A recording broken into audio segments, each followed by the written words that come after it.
जय श्री राधे कृष्ण। आप सभी का आपके अपने YouTube channel VK Mishra present में बहुत बहुत स्वागत है। आइए आज आप सब जानेंगे वर्ष 2026 में ज्येष्ठ मास यानी कि जेठ मास कृष्ण पक्ष में अपरा एकादशी का व्रत कब धारण किया जा रहा है। तो जानेंगे व्रत के शुभ मुहूर्त के बारे में, पूजन समय के बारे में, व्रत पूजा महत्व नियमों के बारे में, इस दिन क्या करना चाहिए, भगवान को विशेष करके किस वस्तु का भोग लगाना चाहिए, व्रत का पारण कब और किस चीज से किया जाएगा। तो आइए जानते हैं इन सबों के बारे में। ज्येष्ठ मास कृष्ण पक्ष में पड़ने वाली एकादशी को इसे अपरा एकादशी और अचला एकादशी के नाम से जाना जाता है।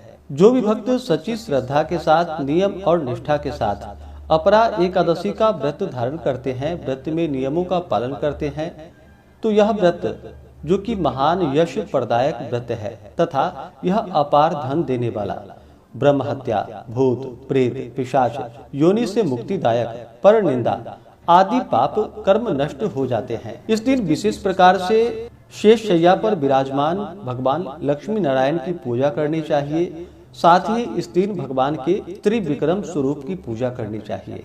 ज्येष्ठ मास कृष्ण पक्ष की एकादशी तिथि प्रारंभ समय जो कि 12 मई 2026 दिन मंगलवार दोपहर 2:54 और एकादशी तिथि की जो समाप्ति है वह 13 मई 2026 दिन बुधवार दोपहर 1:32 पे एकादशी तिथि की समाप्ति है।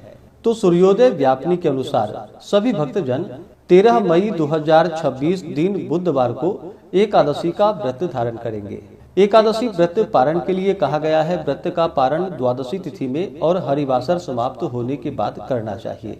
तो द्वादशी तिथि प्रारंभ समय 13 मई 2026 दिन बुधवार दोपहर 1:33 और द्वादशी तिथि की जो समाप्ति है वह 14 मई 2026 दिन गुरुवार सुबह 11:22 पे द्वादशी तिथि की समाप्ति है।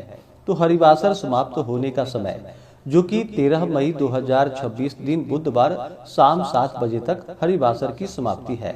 ऐसे में सभी भक्तजन व्रत का पारण 14 मई 2026 दिन गुरुवार को व्रत का पारण करेंगे। पारण का समय सुबह 5:32 से सुबह 8:40 तक व्रत का पारण किया जाएगा। अपरा एकादशी व्रत का पारण तिलेन पारणम यानी कि तिल से व्रत का पारण है। यह संभव ना हो पाए तो आप जल, फल या तुलसी दल से व्रत का पारण करें। 13 मई को ब्रह्म मुहूर्त का समय सुबह 3:40 से सुबह 4:31 तक होगा। सूर्योदय का समय सुबह 5:15, सूर्यास्त शाम 6:35 होगा।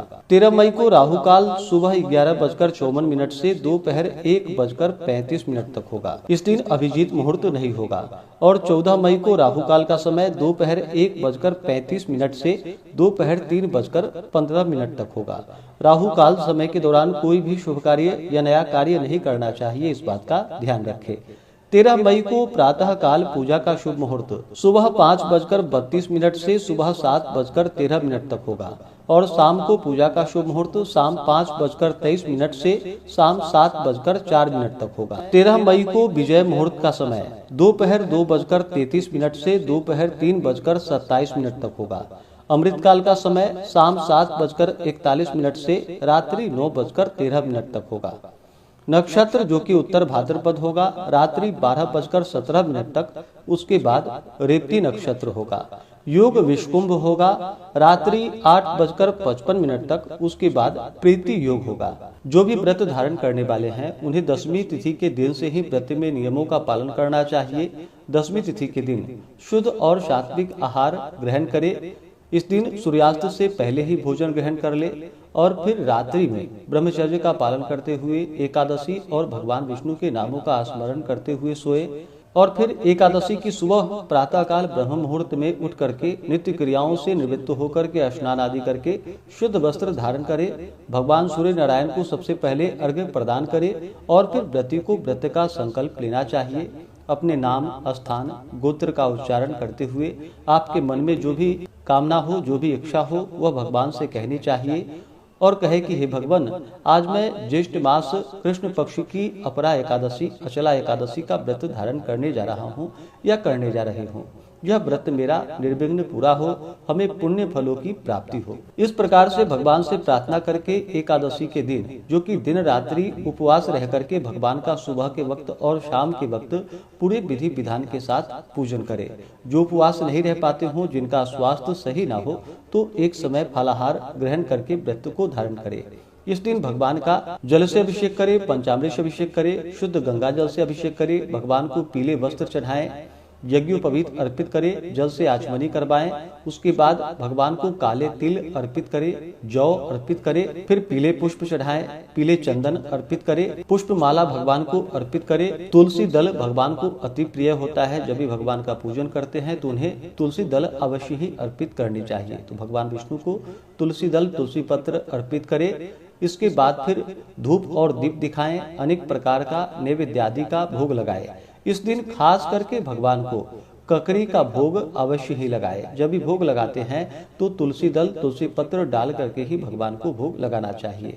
आप इस दिन जो कि गुड़ और दूध से बने हुए वस्तुओं का भगवान को भोग लगाए। अभी के मौसम में जो भी ऋतु फल प्राप्त हो उसका भगवान को भोग लगाए। इसके बाद जल से आचमनी करवाए। मुख शुद्धि के लिए पान पत्र, सुपारी, लौंग, इलायची के साथ में अर्पित करें। इसके बाद व्रत का कथा श्रवण करें, भगवान के अष्टोत्तर चालीसा आदि का पाठ या श्रवण करें। इस दिन विष्णु सहस्त्र नाम, पुरुषोक्त, विष्णु चालीसा आदि का पाठ या श्रवण करें तो बड़ा ही पुण्य फलदायी होगा।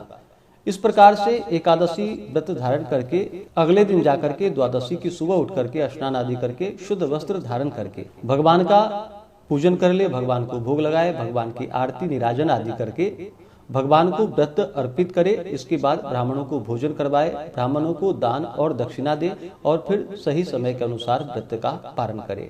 इससे भगवान विष्णु अपने भक्तों पर अति प्रसन्न होते हैं और अपना कृपा प्रदान करते हैं। तो आशा करता हूँ कि यह जानकारी आपको अच्छा लगा हो। इसी प्रकार से ज्ञानवर्धक जानकारियाँ प्राप्त करते रहने के लिए, व्रत पूजा के बारे में जानने के लिए, कथा को सुनने के लिए चैनल पे अगर आप पहली बार आए हैं तो चैनल को लाल बटन दबा करके सब्सक्राइब करें, साथ में बेल आइकन घंटी को दबाएं ताकि आने वाली वीडियो का नोटिफिकेशन आपको समय से मिलता रहे।